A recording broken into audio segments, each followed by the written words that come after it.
तो dear students, जैसे कि आपको पता है कि हम first year chemistry chapter number 3 discuss कर रहे हैं ना। और अब तक हमने 3 लेक्चर अपलोड कर दिए हैं, 4 लेक्चर्स हमने अपलोड कर दिए हैं। और आज मैं लेके आया हूँ लेक्चर नंबर 5। और आज के लेक्चर में हमने बात करनी है अबाउट बॉन्ड एनर्जी के बारे में कि व्हाट इज बॉन्ड एनर्जी। ठीक है, तो सिंपली अब हम पता है कि जब दो एटम केमिकली कंबाइन होते हैं तो वो बॉन्ड बनाते हैं, है ना। तो जब दो एटम्स केमिकली कंबाइन होंगे तो जब बॉन्ड बनता है तो बॉन्ड बनने के दौरान जो एनर्जी रिलीज होती है ना, उस एनर्जी को ही हम कह रहे होते हैं बॉन्ड एनर्जी। या सपोज करो हमारे पास कोई मॉलिक्यूल है, उसके बॉन्ड को हमने ब्रेक करना है, तो ब्रेक करने के लिए हमने क्या करना होगा, उस मॉलिक्यूल को एनर्जी देंगे। ठीक है, तो energy required for breakage of bond और formation of bond is known as bond energy. तो सिंपली हमारे पास डेफिनेशन भी लिखी हुई है, आए तो डेफिनेशन को पढ़ते हैं। देखें, the energy required for breaking और formation of 1 mole of bond. ठीक है, 1 मोल ऑफ बॉन्ड की फॉर्मेशन के लिए या फिर स्टूडेंट 1 मोल ऑफ बॉन्ड की ब्रेकेज के लिए जो एनर्जी रिक्वायर्ड है, उस एनर्जी को हम कहते हैं बॉन्ड एनर्जी।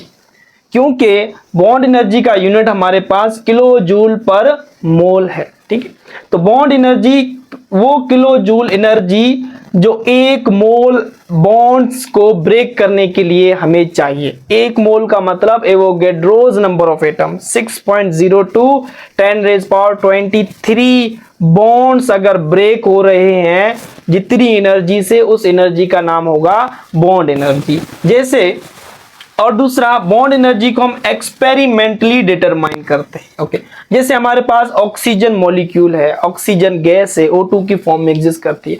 अगर हम इस ऑक्सीजन गैस के 1 मोल ऑक्सीजन मॉलिक्यूल्स को ब्रेक डाउन करें एटॉमिक फॉर्म में, तो जो एनर्जी रिक्वायर्ड होगी that is 495 kilo joule per mole, and that energy is known as students bond energy. इसे हम कहेंगे बॉन्ड एनर्जी।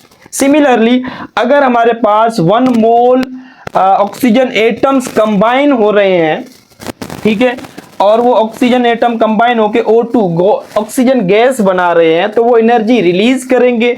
जो एनर्जी रिलीज होगी वो हमारे पास that energy is known as bond energy.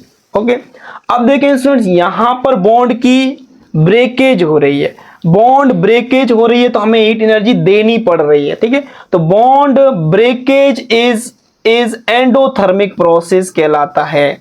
Bond breakage is endothermic, और यहां पर ये दोनों कंबाइन हो रहे हैं, बॉन्ड फॉर्म हो रहा है, तो बॉन्ड फॉर्मेशन जो होती है उसमें हीट एनर्जी रिलीज होती है। That process is known as exothermic process. Okay, this is a very most important point. The formation of bond is exothermic. इसी वजह से यहाँ पर हमने बॉन्ड एनर्जी जो है ना माइनस में शो की हुई है कि हीट एनर्जी निकल रही है, and breakage of bond is endothermic, इसी वजह से हमने यहाँ पर प्लस पे शो किया। अच्छा, हमें किसी भी मॉलिक्यूल की बॉन्ड एनर्जी जानना क्यों जरूरी है, हम क्यों बॉन्ड एनर्जी को जानते हैं? तो बॉन्ड एनर्जी एक ऐसा टूल है जिससे हम उस मॉलिक्यूल की स्टेबिलिटी बता सकते हैं स्टूडेंट्स।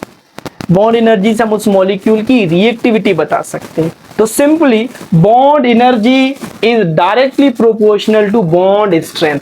हम बॉन्ड एनर्जी मॉलिक्यूल की जानते ही इसलिए कि उस मॉलिक्यूल की बॉन्ड स्ट्रेंथ हमें पता चल जाए, और जब हमें बॉन्ड स्ट्रेंथ पता चल जाएगी तो हम इजीली उसकी केमिकल रिएक्टिविटी निकाल सकते हैं। ठीक है, तो अभी जो फैक्टर्स हैं, कौन कौन से फैक्टर्स हैं जिस पे बॉन्ड एनर्जी डिपेंड करती है। अगर हमारे पास किसी की बॉन्ड एनर्जी ज्यादा है तो उसकी केमिकल रिएक्टिविटी क्या होगी, पोलर मॉलिक्यूल की बॉन्ड एनर्जी क्या होती है, नॉन पोलर मॉलिक्यूल्स की बॉन्ड एनर्जी क्या होती है। तो ये सारा कुछ हम यानी कि डिस्कस करेंगे हमारे नेक्स्ट पार्ट के अंदर। 4th लेक्चर का जो सेकंड पार्ट होगा, बी पार्ट, उसके अंदर हम इसके फैक्टर को डिस्कस करेंगे। तो अब के आज के लिए और इतना ही। आई होप कि आपको बॉन्ड एनर्जी का कंसेप्ट मिल गया होगा और आप समझ चुके होंगे कि बॉन्ड एनर्जी क्या है। फिर भी आपको कोई कंफ्यूजन हो तो आप कमेंट सेक्शन में पूछ सकते हैं। अल्लाह हाफिज, टेक केयर।